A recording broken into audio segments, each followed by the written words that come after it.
Alright, so the spoiler install is done. Now y'all get to watch me fiddle with the radar detector and getting rid of the cable. I've played around with this. I don't know why you can see it, but would you look at that? I detached the clip from the radar detector, started it kind of over in the center. It's a little easier to get it pulled back. Clip it on, slide it over. So let's see if we can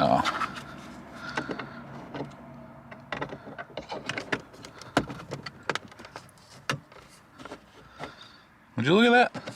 Just look at it. And you can kind of hide it. I kind of dig that. I think it's low enough for the rear window to pick up signal. Alright, let me get this thing wired up. And here's a shot of how the mirror cap comes apart. You can see right there in the middle, they've got clips that clip together. It separates right down the middle.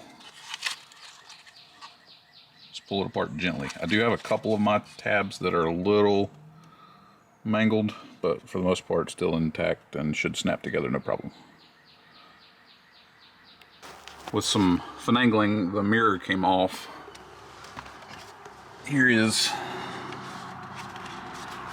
what the back of the mirror looks like. Looks like you got that metal bar in the center just clips on. When I put it back together, I'll give you a little bit more information on how that hooks on. Then your larger of the two harnesses in the mirror, you're going to run your red will go to the far right, black will go to the far left. Black and brown, red to the blue and red. And you're good to go. Radar detector on. And from what I've read, it takes about 6 minutes after you power the car off for the radar detector to turn off. So I'll test that out and let you know. Alright, so I got the mirror back on. All I did was put the metal bracket that goes this way down below the mount and then slid it up and it snapped into place. Everything seems to be solid. Alright, last thing I'm going to do before I put all this back together is I'm going to take the wire from the headliner, or from the radar detector, and tuck it up into the headliner as best as I can and see if I can get it to come out back here. So I can go up into the headliner here and then out back here so there's no wire dangling. So here's what we're left with. Comes out of the radar detector almost straight up into the headliner.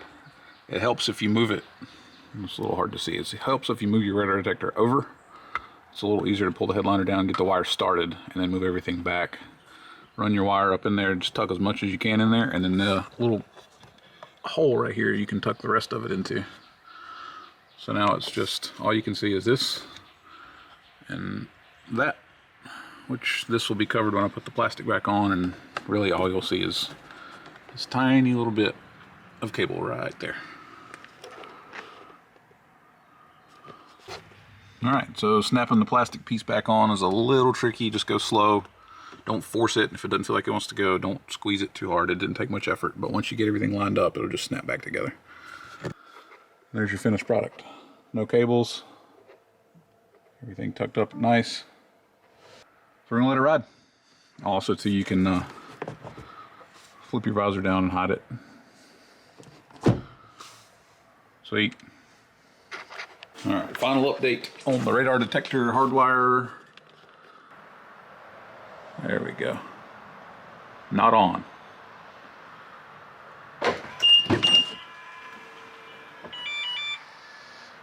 As soon as the car comes on, the radar detector comes on.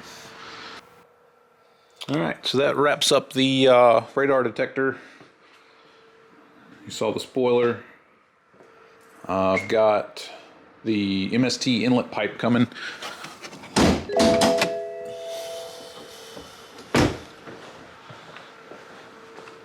A little more light in here. There's the intake. If you don't know, there's a plastic resonator that this mounts to. You can see it right there, that little piece sticking out as a resonator. Where it mounts to the turbo. MST has released a inlet pipe that replaces that, so it'll be a full intake from the filter all the way to the turbo. I got that coming, as well as the charge pipe, which is coming up next. And then here in a couple weeks I'll be doing the downpipe and a tune, and we will see where we're at. But yeah, for now, that's all I got. I'll catch you guys later.